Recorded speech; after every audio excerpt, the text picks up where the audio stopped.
Bom, é uma alegria muito grande estar aqui com vocês. Agradeço a Deus pela oportunidade que Ele gerou, ao pastor Caleb pela confiança, Júlia. É uma responsabilidade muito grande quando, como mulher, para subir aqui. E eu espero que o Senhor possa nos usar. Eu estou assim meio ofegante porque eu vim correndo. Oh, não se assuste, é muito papel, mas é que a letra é desse tamanho, senão eu não enxergo. Quando nós conversamos sobre a nossa conferência, eu fiquei muito feliz por pensar sobre o tempo da tema. É assim, viu, gente? Depois de 43 anos de casado, a memória mostrou.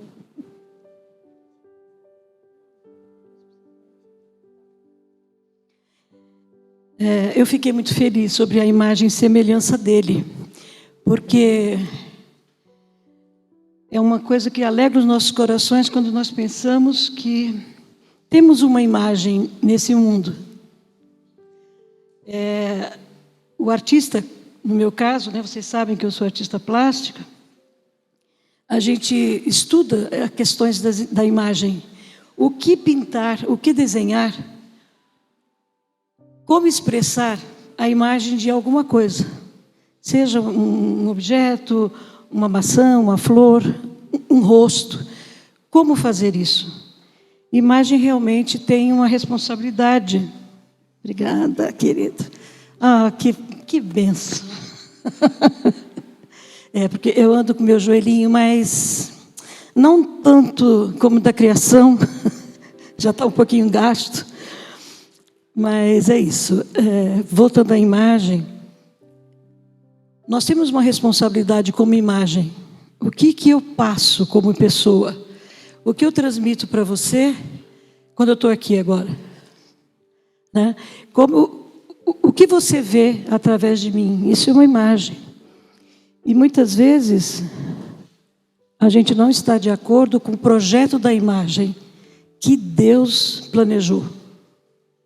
E isso é uma coisa que acontece não só comigo, acontece com qualquer um de nós.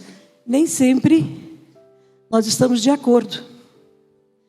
Já viram quando há uns anos atrás, a gente usava Xerox?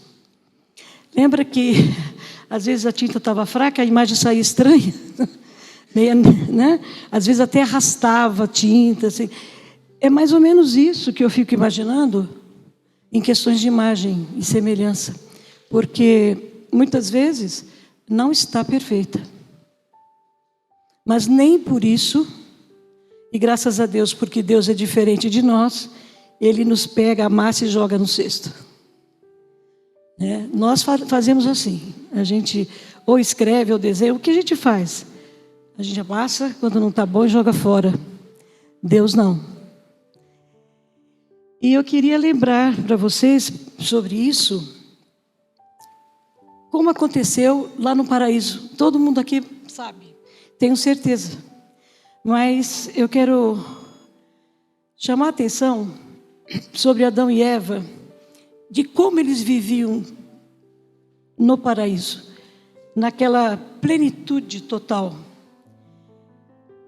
Uma coisa interessante que eu percebi nesse estudo é que Adão, diferente de nós, ele não se preocupava com a sua identidade.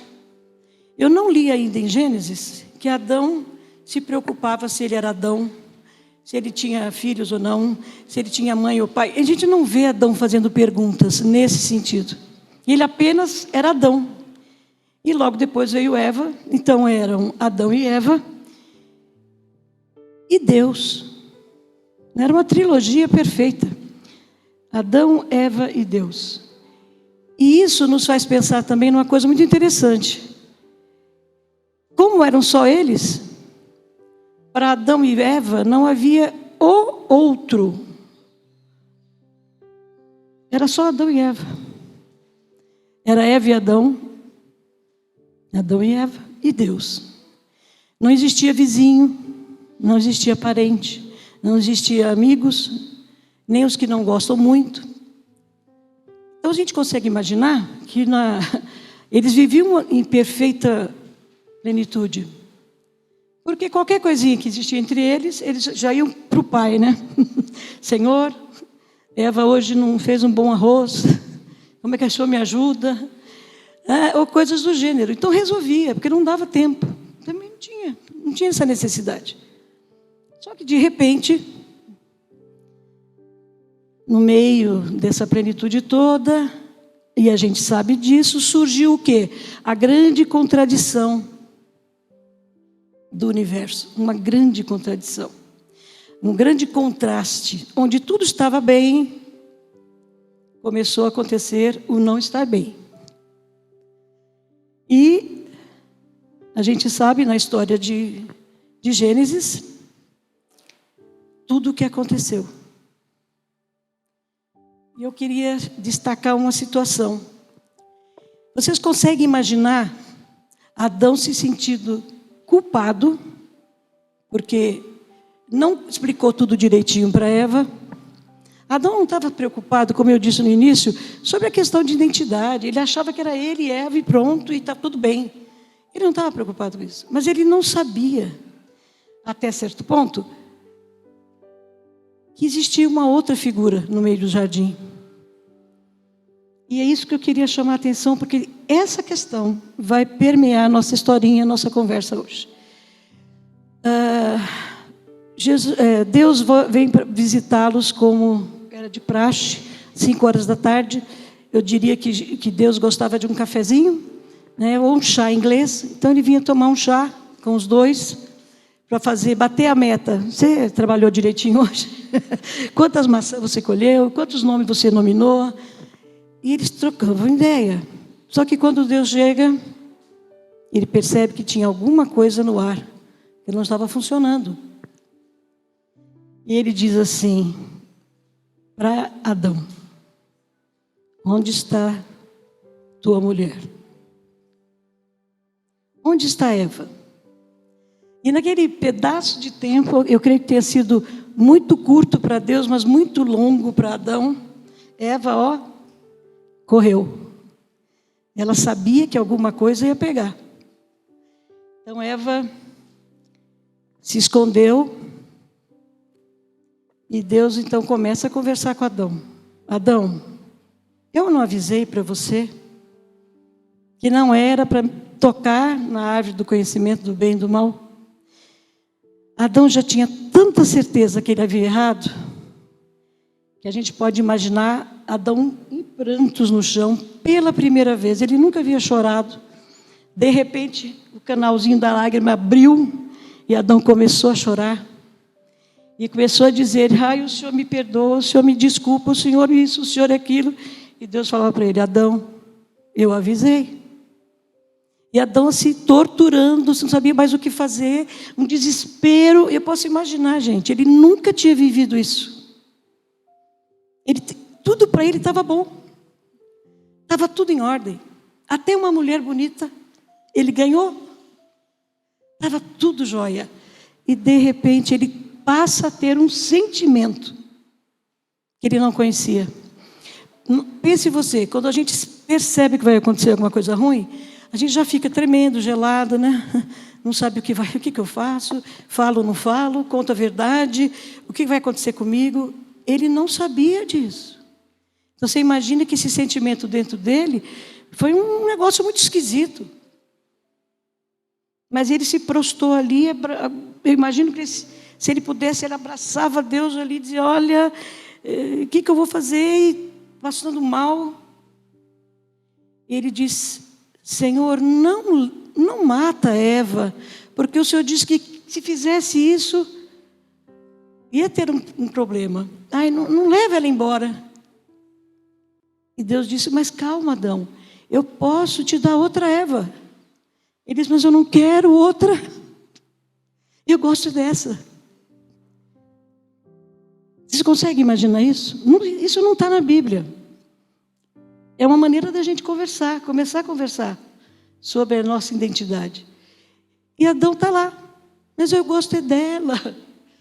Dá um jeito, Senhor.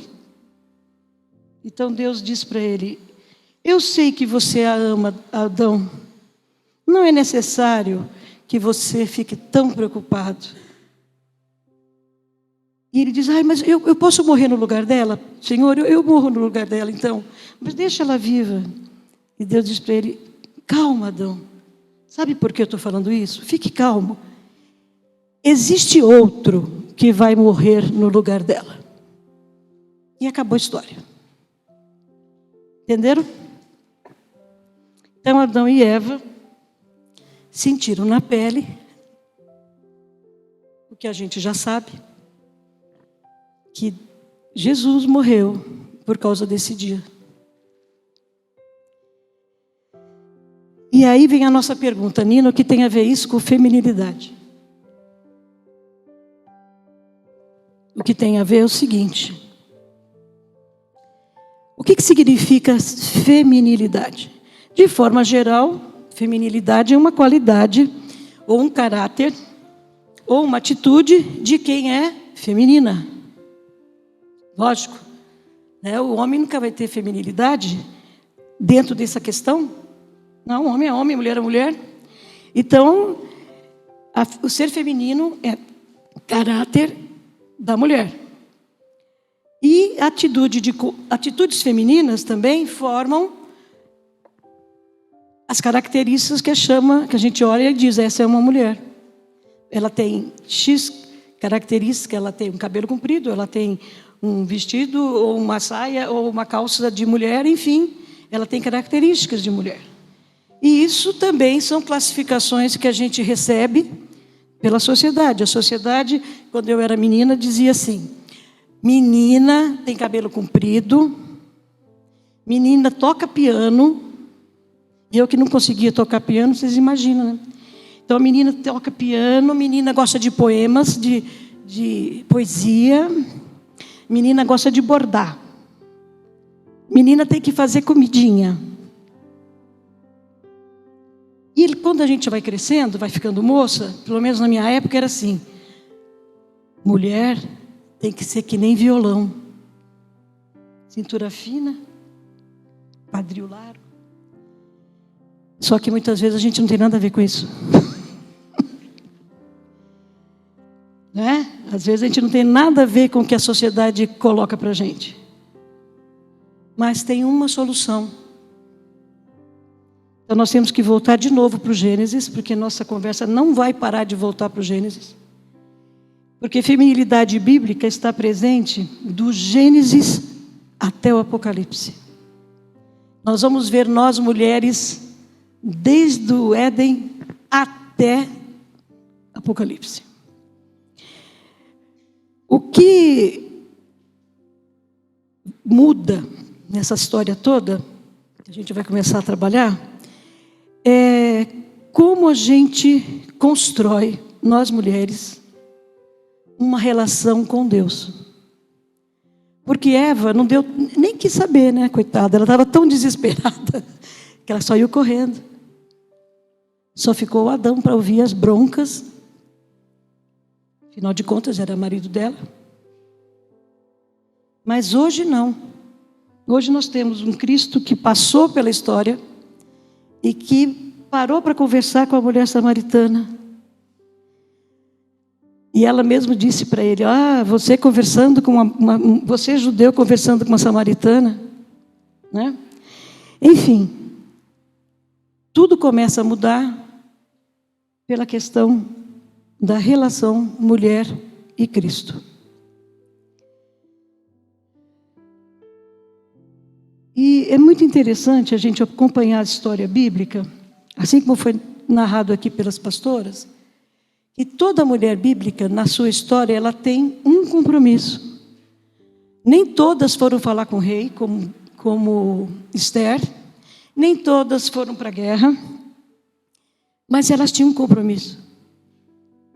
E um dos primeiros compromissos, o primeiro compromisso de mulher, biblicamente falando, era gerar vida.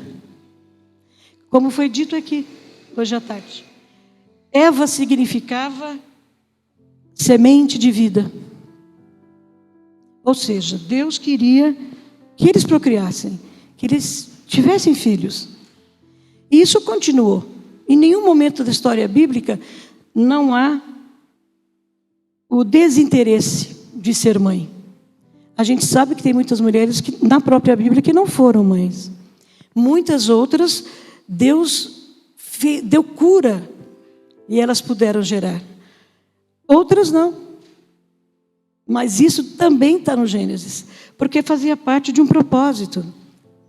Mesmo sendo mulher, e tendo Eva como a chave das sementes, às vezes a mulher não é mãe. E nem por isso não está no propósito de Deus. É muito importante a gente saber disso, que tem muita mulher que não é mãe e que também é rechaçada, é deixada de lado porque não gerou. E isso também tem a ver com a serpente dourada. Eu não sei se eu já contei para vocês, acho que não, mas diz a história, a pesquisa histórica, que Satanás ele falou: eu preciso arrumar um jeito de conquistar essa moça. Porque o rapazinho ele já sabe que não pode. Então o que ele pensou? Já sei. Eu sou bonito, eu sou uma bela serpente. E diz a história judaica que a serpente tinha escamas. Vocês começam a imaginar um artista aqui falando para vocês? Eu sou artista, então eu já imagino. Aquela cobra maravilhosa de 1,70 m. Né? Não posso ver a cobrinha desse tamanho, grande, bonita, toda dourada, diz que nem lantejola. Cheia de lantejola dourada. Ela se mexia, e ela não era boba, ela ficava bem assim, pertinho da luz, ó, né? Para poder brilhar.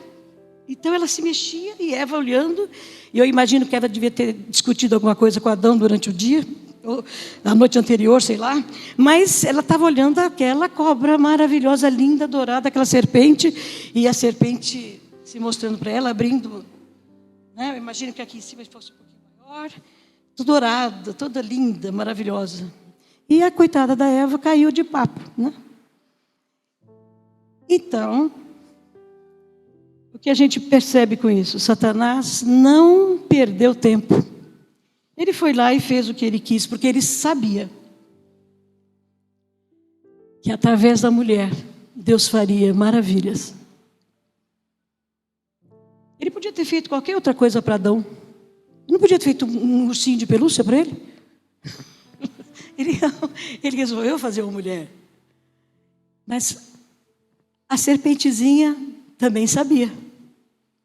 Então, nesse dia, eu acredito que todos os nossos sofrimentos femininos, desde aquela situação mensal até outros, já estavam ali sendo deturpados. Tudo isso a dona dourada reservou para Eva. Mas Eva foi criada para ser auxiliadora. Deus sabia que Adão não ia dar conta sozinho. Então, Eva era auxiliadora, ela era uma ajudadora. A gente sabe que Adão fez muita coisa, ele trabalhava mesmo, e tinha hora que tinha que carregar alguma coisa para ele. Lá vai a dona Eva lá carregar, ajudar. Ela era também a que socorria. Você acha que ele não se cortava? Provavelmente, né? Se cortou. Então, ela já tinha que ir lá pôr band-aid. Enfim. E Eva tinha, além de tudo isso, ela tinha outro propósito, como nós já falamos. Ter filhos, porque se ela não tivesse filhos, eu não estava aqui.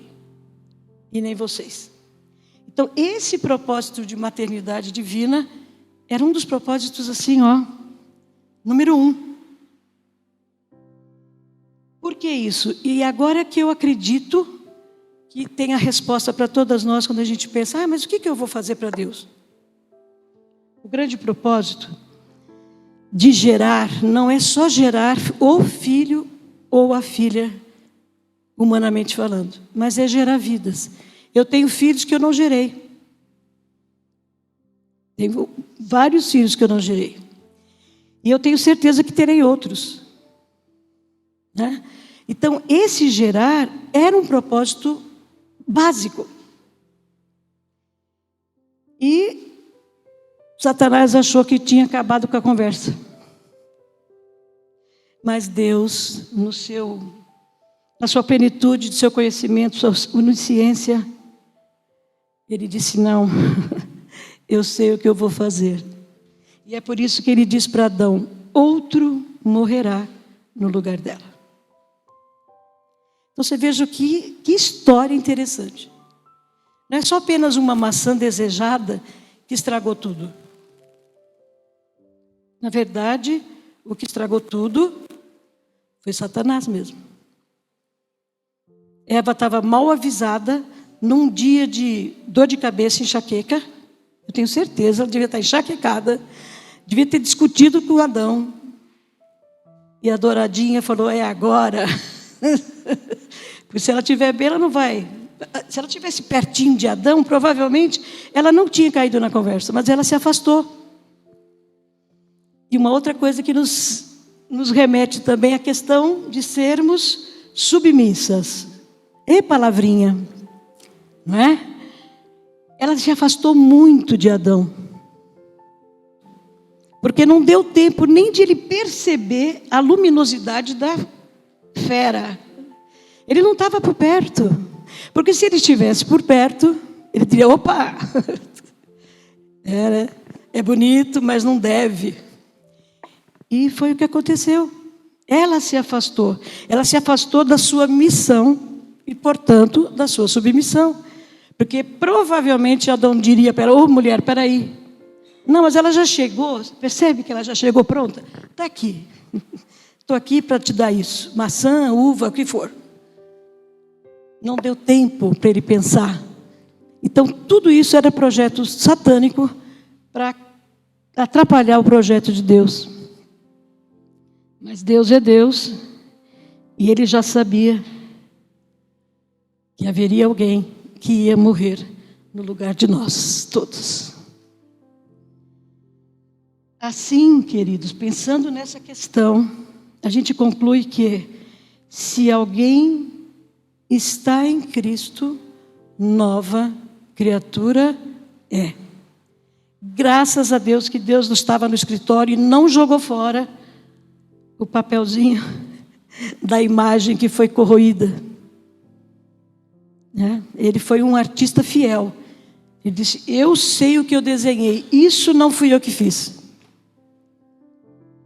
Ele reconheceu naquela imagem distorcida de Eva e de Adão que não tinha sido ele. Ele falou assim, eu vou fazer tudo de novo. Então, esse amor divino que nos constrói de novo, reconstrói, nos dá significado. Então agora a gente vai esquecer um pouquinho o Gênesis. Vamos voltar aqui. Uma mulher que está em Cristo possui características e desejo de mudança. Eu admiro você que compartilhou sobre o seu marido. Por quê? Primeiro que você está compartilhando uma coisa muito pessoal e eu agradeço a sua confiabilidade. Não é todo mundo que se dispõe a contar na frente da igreja o que você está passando. Mas eu creio assim, como você tem buscado o Senhor, você também tem características femininas, e essa é uma das características femininas que o mundo não vê, e que nós temos que buscar. E qual é essa característica? Mudar. A gente não pode ser igualzinha a musiquinha, eu nasci assim, vou morrer assim. Ah, mas ainda você está falando agora, né? 43 anos de casado. Não, é justamente por isso. São 43 anos de casado que a gente tem que se adaptar. A gente tem que ser submissa, ou seja, estar pronta para dizer, ok, eu não concordo, mas tudo bem. Eu posso não concordar, mas eu tenho que levar um tempo para mostrar para o meu marido que talvez ele esteja errado. E se ele estiver errado, eu tenho que ser muito Eva, mas muito Eva, para chegar para ele e dizer assim, olha, vou te dizer por que você está errado. Por isso. Mas olha o que você ganha com isso. A gente tem que saber mostrar a verdade e conquistá-lo de novo, porque senão ele perde, né? Você sabe como é que é. A gente não souber conquistar, a gente perde. E o que não vai faltar são serpentes douradas. Não esqueçam que elas estão por aí. Assim como Eva e Adão se multiplicaram, a serpentinha também. A douradinha já gastou todas as lantejoulas da 25 de março. Né? Agora ela tem até neon. Vocês já imaginaram? Uma serpente de neon? Olha que linda. Fantástica. Então, gente, olhos abertos, porque a serpente de neon, o negócio é feio. E é isso. Então, quando você citou essa questão, eu estou com essa dificuldade, eu acredito, eu conheço histórias muito variadas desse mesmo tema. E conheço, a maioria deu certo. Ou seja, deu certo porque ela queria mudar. Ai, Nina, mas você é muito ruim. Quer dizer, ele está certo, eu que tenho que mudar? Minha filha, infelizmente ou felizmente, essa é a proposta bíblica. Por isso que o nosso encontro é a imagem e semelhança dele. É a imagem dele, a semelhança dele. Nós não precisamos ser aquele papelzinho que vai para o lixo. A gente pode melhorar um pouquinho, não é fácil. Eu não tenho uma resposta para você agora, a não ser isso. Tem a característica de uma nova criatura, uma mulher que pensa diferente e vai agir diferente, mas não vingando. Não use vingança, porque a vingança não é de Deus, no sentido da questão maligna. A vingança só é de Deus quando ele vai fazer justiça. Aí sim, é dele. Mas Deus não vai fazer vingança pelo mal. Ele vai fazer vingança pela justiça. E não é o seu caso. Você vai ter que se submeter um pouquinho e chegar nesse ponto. Eu também não sei quantos meses, não sei. Isso é você e Deus e o pastor, né? Cadê o pastor? O pastor está por aí? Está ali. Isso é uma questão também do seu pastor, da esposa do pastor, que vão te ajudar a caminhar. Essa é a missão dele lá, tá vendo? Aí, pastor, ajudar a moça aqui a se submeter. Não ao marido apenas, mas ao Senhor. Porque quando a gente se submete, acaba dando tudo certo. Dá um trabalho, mas dá. Eu falo por experiência. Então, minha querida, é o seguinte. Paulo, nas cartas aos Romanos 12, 1 e 2, quem quiser pode abrir e ler, por gentileza. Vamos fazer uma dinâmica.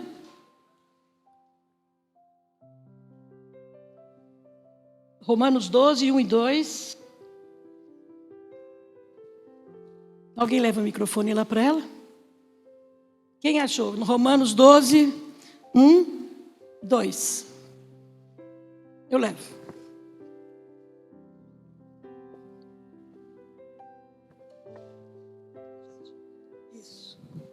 Portanto, irmãos, rogo pelas misericórdias de Deus, que se ofereçam em sacrifício vivo, santo e agradável a Deus. Este é o culto racional de vocês. Não se amoldem ao padrão deste mundo, mas transformem-se pela renovação da sua mente, para que sejam capazes de experimentar e comprovar a boa, agradável e perfeita vontade de Deus. Entenderam? É isso. Não é fácil, gente. Não é fácil. Mas é uma profecia, né? É uma profecia, não. É uma proposta de Deus para nossas vidas. Agora, se ele for de dura servil, né? Ou seja, aquele homem duro, que não tem quem mude, então deixa Deus tratar. E se ele sair, aleluia. Se ele ficar, vai ser para a bênção. Se ele sair porque Deus está tirando, não você. É meio difícil, mas a gente sabe que funciona. Se modificar sem perder a sua essência. Então, quando você fala assim, poxa, mas eu vou me submeter. Que negócio é esse? Você vai se submeter, mas você não vai perder a sua essência. Você não vai deixar de ser mulher. Você não vai deixar de ser você. com opinião. É aquilo que eu falei da minha mãe. Meu pai dizia assim, não vai fazer isso. Meu pai dizia, não vai usar calça comprida. Olha, eu estou de calça comprida. Não vai usar calça comprida na minha igreja. Eu era assim, meu pai, né? Tudo a seu tempo. E minha mãe dizia, dá para você pôr uma saia, minha filha? Dá para você pôr uma saia? Mas, mãe, que mal tem. Dá tempo ao tempo. Seja calma. E ele me viu de calça comprida. Então, tudo tem seu tempo. A gente consegue. Com a vontade de Deus, consegue. Só que eu descobri que a calça não era a coisa mais importante da minha vida. Né? Tá? Mas hoje, inclusive, ela é. É interessante, né? Em outro momento eu vou explicar. Então, são coisas que a gente vai vivenciando. Eu não deixei de ser eu, porque pus a calça, tirei a calça comprida, pus a saia. Não. Mas no fato de obedecer, ele era meu pai. Ele queria o melhor para mim. Ele acreditava dessa forma. Ele tinha essa visão. Então, coube a mim, graças à minha mãe, a entender a visão dele. E no fim, ele entendeu que ele estava exagerando um pouco. Não tinha sido tudo isso. Bom, então, missão com uma submissão é justamente isso. Como nós, mulheres, podemos viver nesse mundo tão doido, tão conturbado, tão cheio de dificuldades como nós estamos vivendo. Né? Hoje é azul, amanhã é amarelo. A moda, então, nem se fala. Eu gosto muito de moda, viu, gente? Eu amo, acho tudo lindo. Tudo que é colorido, é muito bonito. Mas tem dia que, não, pelo amor de Deus, não serve. Então eu tenho que separar a moda para mim.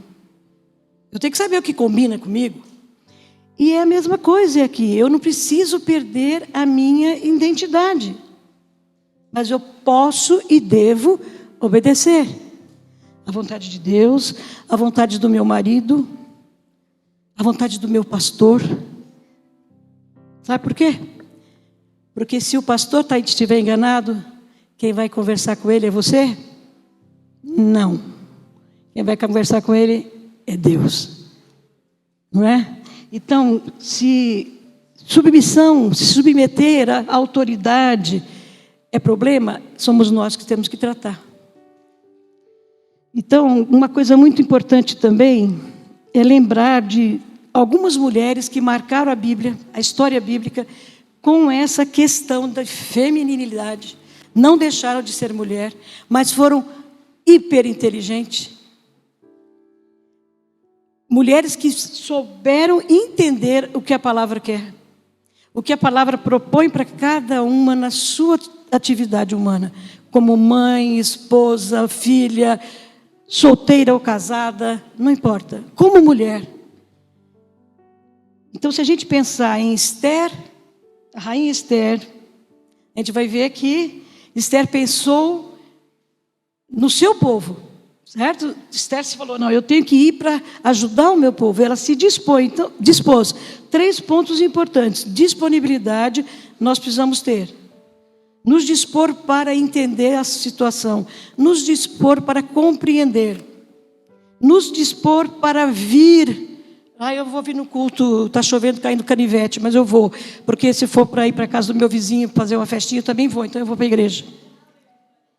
Muitas vezes a gente fala isso, né? Eu não vou porque está chovendo. Tá bom. Então, pensar nisso. Raabe. Gente, a história de Raabe é maravilhosa. Ela não era do povo de Israel. Ela não era. Mas ela creu num Deus que ela nem conhecia. Olha que coisa doida, gente. Ela não conhecia, mas ela acreditou em quem? Nos espias. Ela acreditou na palavra daqueles homens. E ela se dispôs. Então, disponibilidade. E outra coisa que a gente às vezes não tem. Conhecer os riscos. Ela estava correndo risco. Ela sabia disso. Mas ela falou, é melhor eu correr risco do que a minha família inteira. Se eu correr risco, mas a minha família se salvar, tudo bem. Então, são mulheres bíblicas que nos ensinam hoje a gente vencer o mundo. Disponibilidade a servir ao Senhor, conhecer riscos e tomar atitude. Que não adianta eu reconhecer, achar tudo lindo e eu ficar na minha cama assim. Não adianta.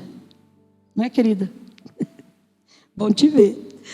Mas é isso, então vamos pensar como Esther e Raabe. Esther se disponibilizou e foi correr risco para conversar com o rei.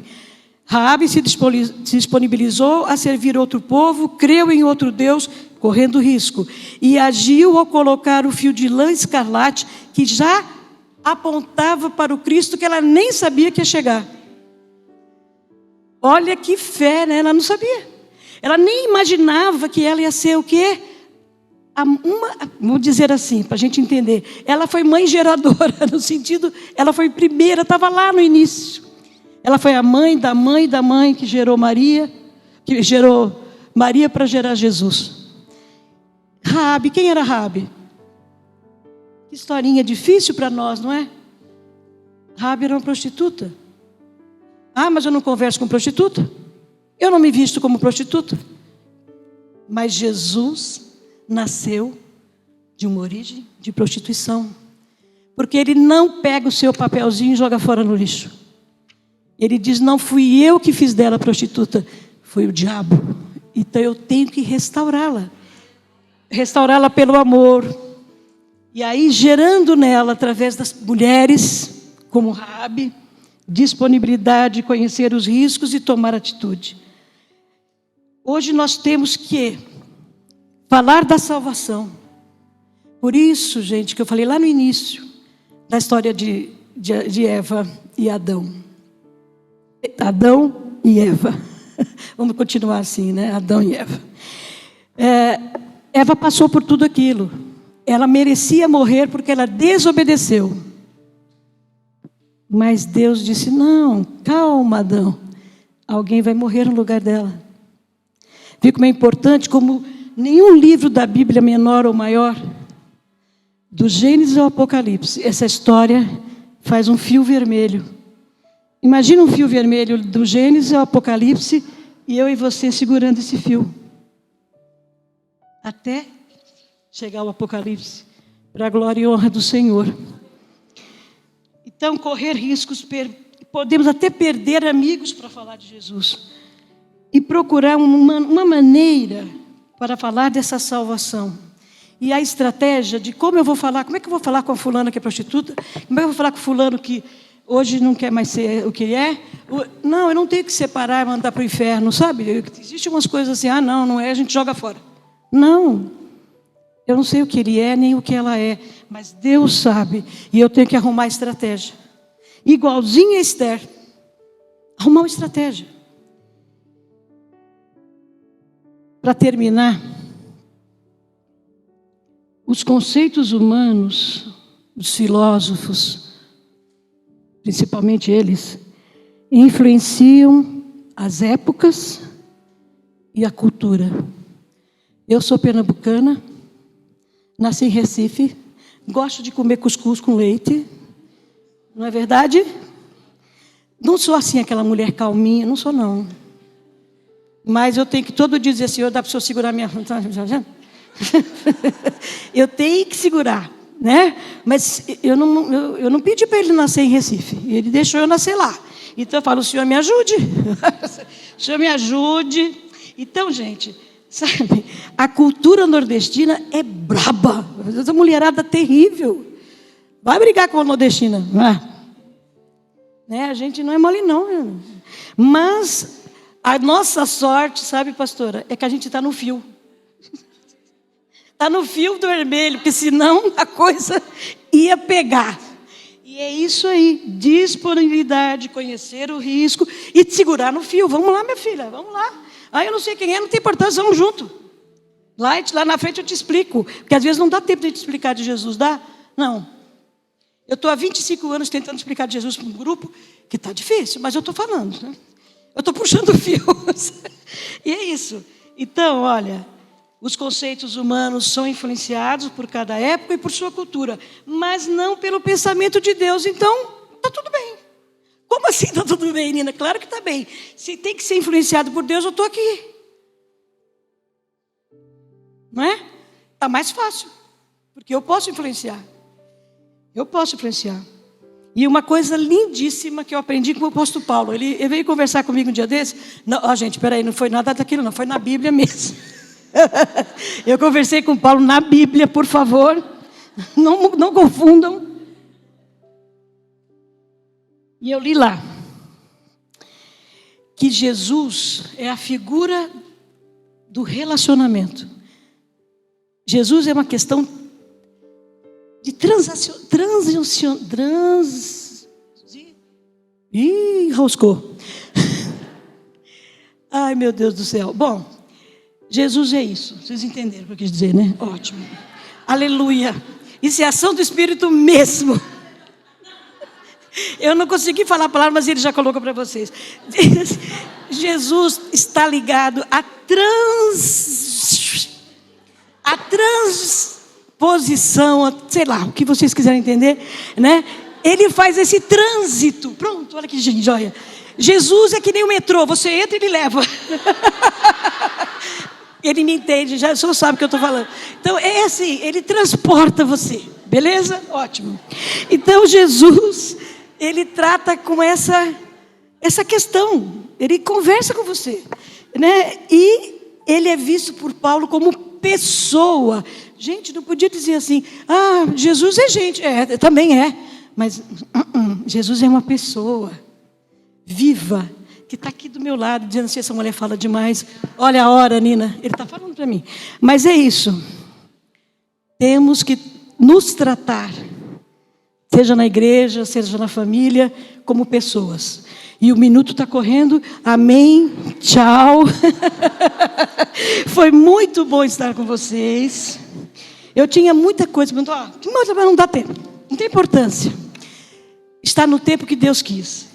Que Ele seja glorificado, que nós possamos entender, redescobrir nossa feminilidade. Gente, tem muita coisa. Eu um dia quero falar para vocês sobre Salomão. Tá? Você pergunta do pastor, quando é que eu posso vir falar? Porque Salomão é um cara fantástico. Fez muita besteira, mas ele deixou umas coisas assim, que é tão legal, que está no livro da Bíblia ali, está lá no livro. Tudo direitinho. Porque a gente às vezes não... Olha, o meu povo erra, se veja, as mulheres erram porque não conhecem. Tá? Salomão recebeu de Deus sabedoria. Ele perdeu muita coisa. Mas está aqui. Se está aqui, porque era bom. Tá bom, gente? Que Deus abençoe vocês, porque a feminilidade não está numa calça jeans rasgada e desbotada.